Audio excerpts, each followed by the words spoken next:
everyone, and welcome back to week 2 of Summer Social, where this week we'll be taking an in-depth look at Twitter and Periscope.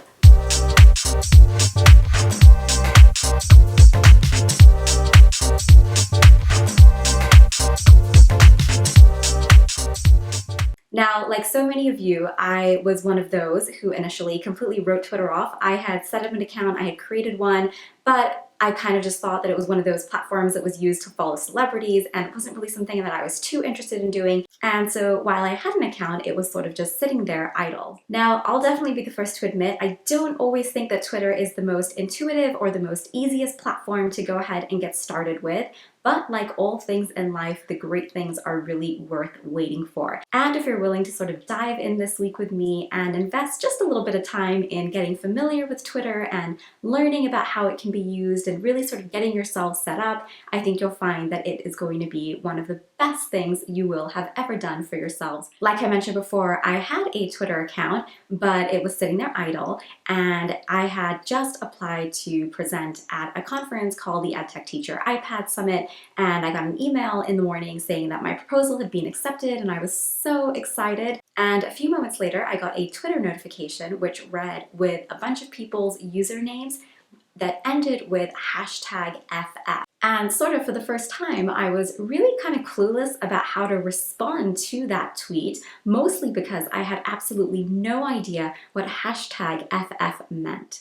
And so, of course, what do if you don't know something? You go ahead and you Google it. So I Googled #FF, and turns out that it meant Follow Friday, which is a tradition on Twitter where people, kind of give a shout out to those in their network that they think others might benefit from following from. Now, while decoding the tweet didn't take that long, it was really just a quick, simple Google search.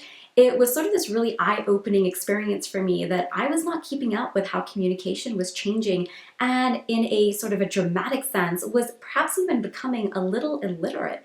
So for me, that was really sort of my wake-up call, and that's really what sort of, about 4 years ago when I decided, you know what, I'm just gonna go ahead and jump all in. I'm gonna actually give this a second shot and see what it's all about. So if you are one of those who has written Twitter off, or you're one of those who's never really even given the platform a shot because it just hasn't been something that you thought would be interesting or intriguing to you, I hope you'll join me for the rest of this week on Summer Social as we dive in deeper into how to get started using Twitter.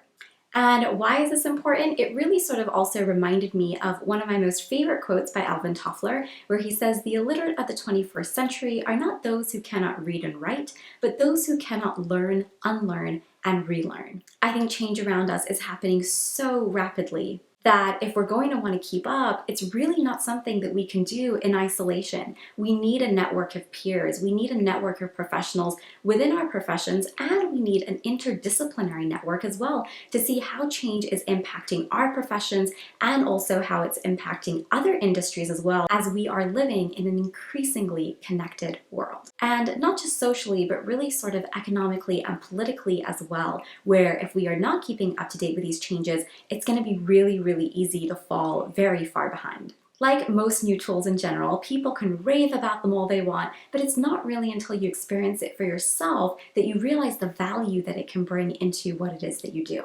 Becoming a part of the Twitterverse, as it's often called, has really been a transformational experience for me professionally, and really personally as well. And here's 5 reasons why. So the first reason why Twitter has really been so transformational is it's really helped me enhance and develop my skills of just learning to learn. Like Toffler says, we live in this constant cycle now where we have to learn, unlearn, and relearn if we're going to keep up with the pace of change.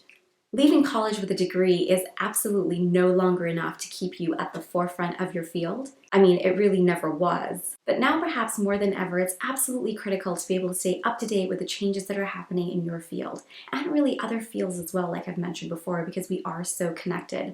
I found that one of the best ways to be able to do this is to be able to develop a professional learning network of people that you trust, that you can build relationships with, that you can communicate ideas with, and people that you can really sort of just learn and share with. Because one of the things that I find happens so often is that a lot of times, you'll sort of just be browsing your feed and individuals will be sharing, different news articles or ideas or people even or books or so many different things that you may have never heard of, or maybe you have heard of and are now reading about it from a different perspective. So up next, number 2, building a professional learning network, right? So the first one I talked about the importance of learning to learn and how the best way to do this is really sort of by working together with a group of people. So how do you begin developing that group of people, and why is this professional learning network so essential?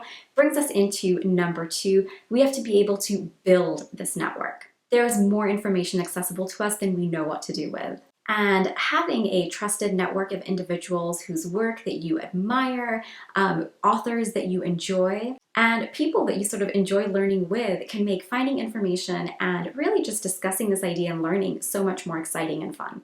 I think it's so important to remember that we're all navigating these changes that we come across together, and it's new territory for all of us. And so being able to have people that you can bounce ideas off of, people that you can share things with, people who you can learn from in terms of people sharing experiences, what worked well for them and what didn't, what challenges exist, what opportunities exist, and how might we be able to, take advantage of those. Before these social media platforms sort of came into existence, we were kind of limited really to the people who we just used to interact with around us in our day-to-day. Yes, occasionally you may go to the conference or you would go places here and there, but now the potential to connect with people all across the globe, people that you may have never, ever have come into contact with before, is truly inspirational and really, really transformational as a professional and really as a person as well.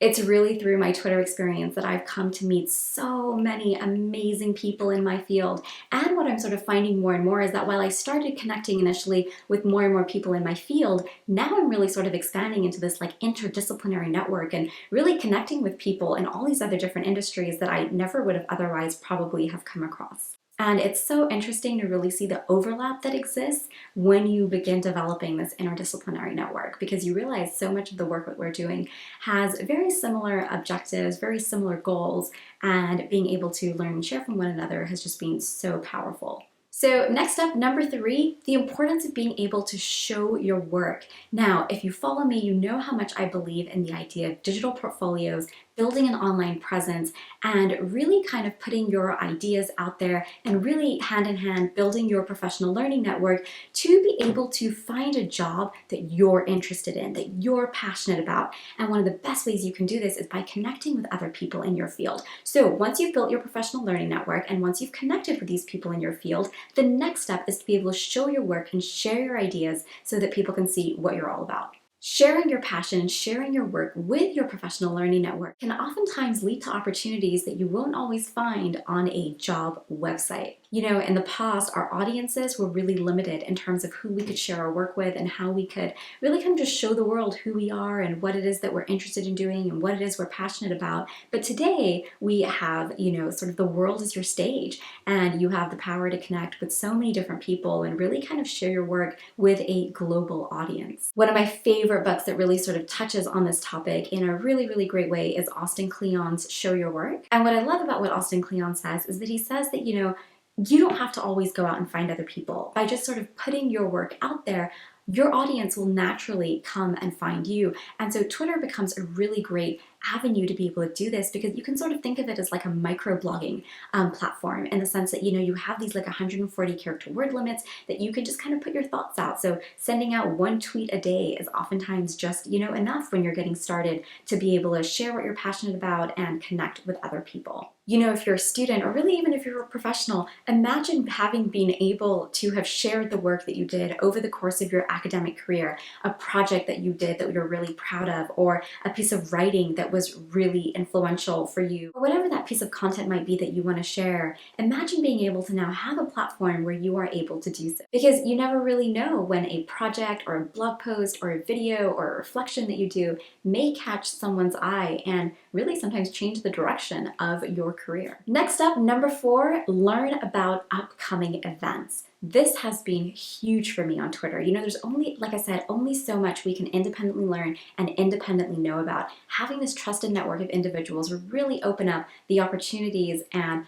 possibilities for what is out there. So the next two kind of really go hand in hand now that you've got this professional learning network and now that you're connected to all of these individuals. One of the great things that starts happening is that you start to learn about all these different opportunities and events. You know, I'll never forget, before I was sort of more active on Twitter, when I used to attend conferences or events, one of the things that I was constantly wondering was, how does everybody know each other? And then when I actually became more active on Twitter, it all kind of fell into place and I was able to figure out why. You know, you're meeting all of these people in your field and you are having, you know, you're participating in Twitter chats and you're talking to them on a daily basis, or, you know, really sometimes they're just popping up in your feed and you're just liking or, you know, sharing or retweeting something that they said. And when you come face to face and you meet together at a conference or an event, it's really sort of this really exciting moment where, you know, you feel like you absolutely know this person and now you're getting to meet them face to face for the very first time and really kind of then extend a lot of your online conversations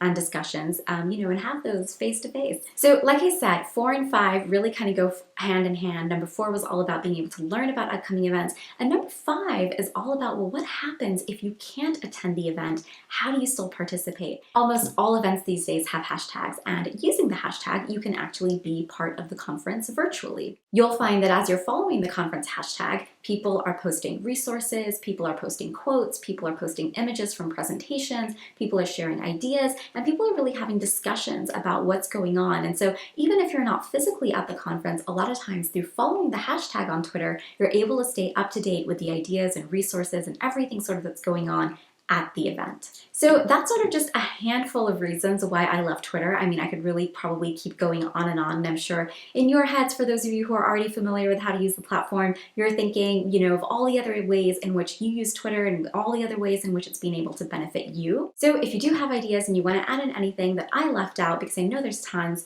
go ahead and share those ideas in the comments with other viewers who perhaps are not so familiar with Twitter. And for those of you who are listening in who have perhaps never used Twitter before and you have absolutely no idea how we can possibly achieve any of the above that I talked about through using the platform, I hope you'll stay tuned for the rest of the week where we'll be diving into how to get started on Twitter, how to participate and engage in Twitter chats, how to use Periscope, the video platform embedded within Twitter, and above all, how to begin building your professional learning network. So if this is something that you've been excited about doing, this is something that you've been wanting to try, join me the rest of this week as we dive deeper into how to getting started on Twitter. Thanks everyone for joining me. Have a great day, and I'll see you for the rest of the Summer Social Series. Bye!